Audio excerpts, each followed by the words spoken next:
Hello friend, আপনারা কেমন আছেন? আশা করছি ভালো আছেন আর আমিও খুব ভালো আছি। তো এক্সাম ডে সকালবেলা ঘুম থেকে উঠে জানালা খুলে দেখি এত পরিমাণে বৃষ্টি হচ্ছে যে কি বলবো। তো যাই হোক, আমাদেরকে তো টাইমে যেতে হবে। এক্সাম মানে যত যাই হয়ে যাক টাইমে যেতে হবে। তো আমরা যথারীতি টাইমে চলে গিয়েছিলাম। তো এক্সাম কমপ্লিট হয়ে যাওয়ার পর এটা শেষের একটা ভিউ, পুরো ক্লাস খালি হয়ে যাচ্ছে। তো এটাই আমাদের শেষ এক্সাম বলতে পারো।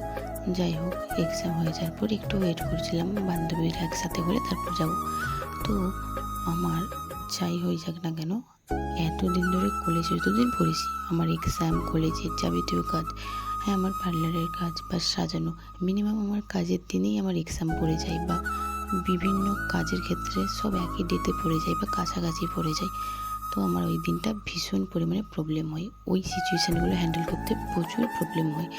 যেই দিন হয়তো আমার এক্সাম আছে তার আগের দিন হয়তো আমার সাজানো আছে, তো এইগুলো আমার একটু মেনটেন করতে প্রচুর প্রবলেম হয়। যাই হোক, আমি সেই দিন এক্সাম দিয়ে অতিক্রম করে আমি সাজাতে এসেছিলাম। তো এটাই হচ্ছে ফাইনাল লুক। তো তোমরা কেমন হয়েছে জানি।